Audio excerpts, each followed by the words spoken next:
Bonjour tout le monde, j'espère que vous êtes tous en bonne santé. Nous allons terminer aujourd'hui la deuxième partie du chapitre des agrégats et des ratios. La partie est intitulée Les ratios du thème de la comptabilité nationale.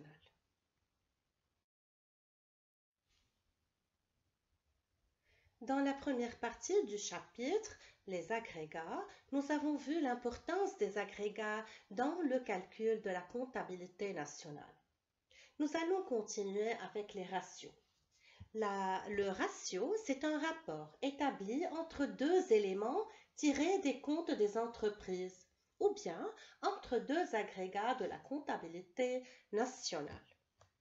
Les ratios sont les suivants: propension moyenne à consommer, le taux d'épargne des ménages, la propension moyenne à importer, la propension moyenne à exporter, le taux de couverture et le taux d'investissement. Ce sont donc les ratios que nous allons aborder dans ce chapitre.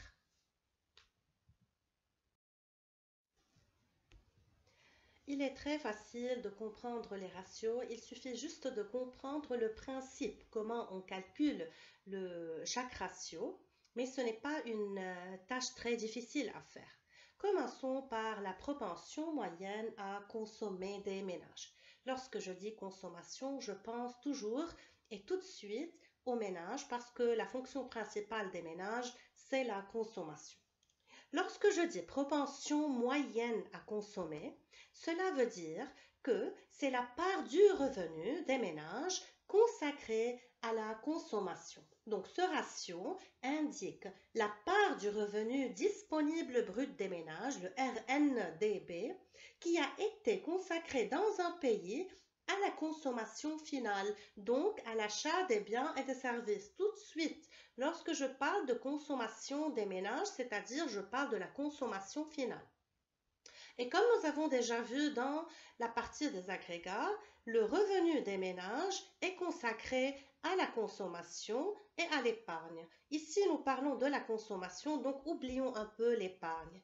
Là, pour calculer la propension moyenne à consommer, j'ai donc besoin du revenu disponible brut et bien sûr de la consommation.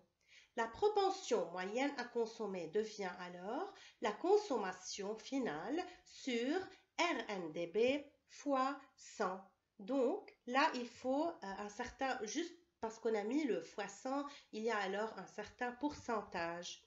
Et je note ici que la propension, c'est la tendance des agents économiques à avoir un comportement déterminé. Quelle est la tendance des ménages à consommer? Quelle est la part du revenu des ménages qui est consacrée à la consommation finale, aux achats des biens et des services? Je donne là oralement un exemple. La consommation finale, par exemple, des ménages libanais était en 1995 de 19 milliards de livres libanaises, alors que le revenu disponible brut était de 24 milliards de livres libanaises. Alors, pour calculer la propension moyenne à consommer des ménages libanais, je fais, bien sûr, on a déjà la formule qui est la consommation finale sur RNDB fois 100. Alors, je prends les chiffres 19 sur 24 fois 100, donc à peu près, disons, 77%. Cela signifie que les ménages libanais auraient consacré 77% de leur revenu disponible brut à l'achat des biens et des services en 1995. Continuons, c'est le même principe. Le taux d'épargne des ménages. Nous avons déjà bien acquis que le revenu disponible des ménages, il est divisé entre consommation plus épargne. Donc le revenu disponible brut des ménages égale consommation plus épargne. Là, on va calculer le ratio qui est le taux d'épargne. Lorsque je dis le taux d'épargne, cela indique qu'il s'agit de la part du revenu disponible des ménages qui a été épargné, qui a été consacré à l'épargne. Donc, La formule est la suivante. Le taux d'épargne des ménages égale à épargne sur RNDB fois 100. Pourquoi le dénominateur là est le RNDB? Parce que je voudrais savoir la part de ce RNDB, de ce revenu qui a été consacré à l'épargne. Je donne un exemple là aussi. Les ménages libanais auraient épargné 5 milliards de livres libanaises en 1995, alors que le revenu des ménages s'élevait à 24 milliards.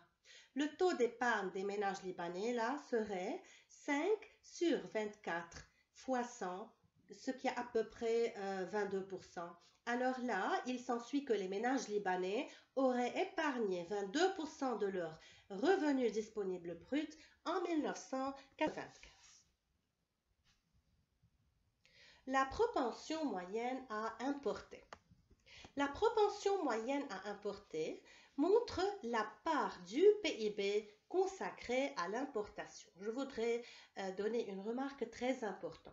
Dans les deux premiers ratios, c'est-à-dire la propension moyenne à consommer des ménages et le taux d'épargne des ménages, nous remarquons que le dénominateur, c'est le RNDB, le revenu disponible brut des ménages. Là, c'est différent. Pourquoi c'est différent? Pourquoi là, je n'utilise pas le RNDB? Parce que normalement, lorsque je parle de revenu disponible brut des ménages, c'est le revenu consacré à la consommation plus épargne. Donc, pour savoir la propension moyenne à consommer des ménages, je dois bien sûr savoir la part du revenu consacré à la consommation. Et même chose pour le taux d'épargne. Je voudrais savoir la part du revenu consacré à l'épargne. Là, c'est différent parce que la propension moyenne à importer, il ne s'agit pas du revenu des ménages. Les importations, c'est-à-dire là, je parle des entreprises qui vendent à l'extérieur le surplus de leur production. Donc, lorsque je parle de propension moyenne à importer, ce ratio montre la part du PIB, c'est-à-dire la part de la richesse créée dans un pays au cours d'une année et qui a été consacrée à l'importation, d'où la formule propension moyenne à importer, M sur PIB fois 100.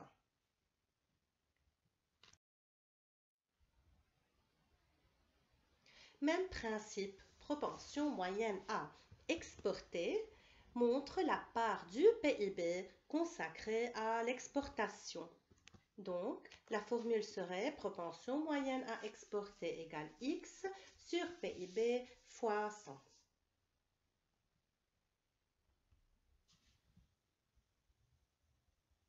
Le taux de couverture, c'est un ratio très important. Il s'agit là de la couverture de quoi? La couverture des importations par les exportations.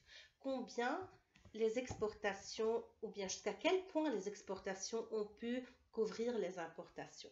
Je voudrais juste vous rappeler que les importations, c'est la vente à l'étranger de la production locale.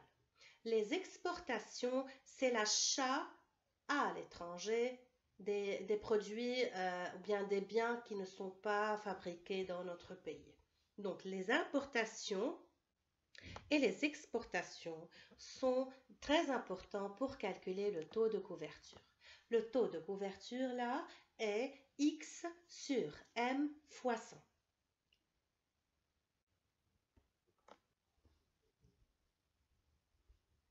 Le taux de couverture. Là, on continue. On doit analyser la réponse qu'on a eue en calculant le taux de couverture. On a deux situations. Si le taux de couverture est supérieur à 100, on dit que la balance commerciale est excédentaire. Donc, lorsque le taux de couverture est supérieur à 100, c'est-à-dire que les exportations, la valeur des exportations a pu couvrir la valeur des importations, ce qui est très bien. La balance commerciale est alors excédentaire et il y a un surplus là. Alors que si le taux de couverture, si la réponse du taux de couverture est inférieure à 100, On dit que la balance commerciale est déficitaire. Elle est déficitaire parce que les exportations n'ont pas pu couvrir les importations. Normalement, dans un pays, nous devons compter sur les exportations plus que les importations. Je rappelle donc à nouveau que les exportations, c'est la vente à l'extérieur de notre production, alors que les importations, c'est l'achat à l'extérieur. Donc ce qui importe, c'est la vente. Il est plus important de vendre sa production locale vers l'extérieur et de procurer des devises étrangères, ainsi de suite. Là, si le taux de couverture est inférieur à 100, la balance commerciale est déficitaire. Et lorsque je dis déficitaire, c'est-à-dire nous faisons face à un certain problème et nous devons trouver une solution à ce problème. Pour résoudre ce problème, il faut premièrement adopter une politique protectionniste. C'est très important. Lorsque je dis une politique protectionniste ou bien le protectionnisme, c'est une politique économique pour protéger la production d'un pays contre la concurrence étrangère.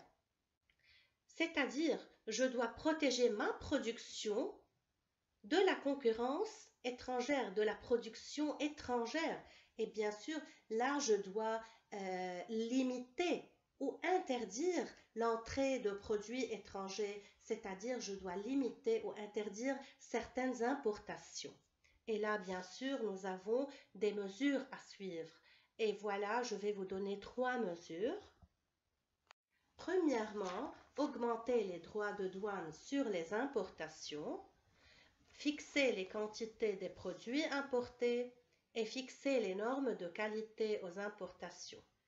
Ces 3 mesures, nous allons les revoir dans un chapitre suivant, mais je vais les expliquer bien sûr brièvement. Augmenter les droits de douane sur les importations. Lorsque je dis droits de douane, ce sont les taxes prélevées sur un bien qui est importé lorsqu'il passe lors de son passage, c'est-à-dire à la frontière. Donc, je dois augmenter les droits de douane. Lorsque j'augmente les droits de douane pour protéger la production locale, c'est-à-dire je suis en train d'ajouter des taxes au prix du produit demandé par le consommateur local. Et voilà, lorsque le consommateur local voit que le prix est élevé, alors il sera découragé et il va se tourner vers les biens qui sont produits sur place, les biens locaux. Quant à la deuxième mesure, fixer les quantités des produits importés. Donc, on précise certaines quantités, on prend donc des mesures restrictives pour limiter les quantités de marchandises importées.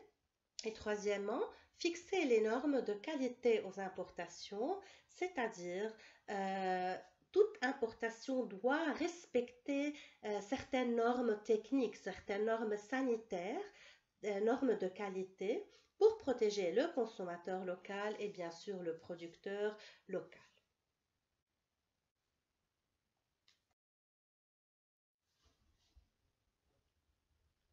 Dernier ratio, c'est le taux d'investissement qui mesure les investissements réalisés dans un pays au cours d'une année, c'est-à-dire la part du PIB qui a été consacrée à la production future ou bien aux investissements.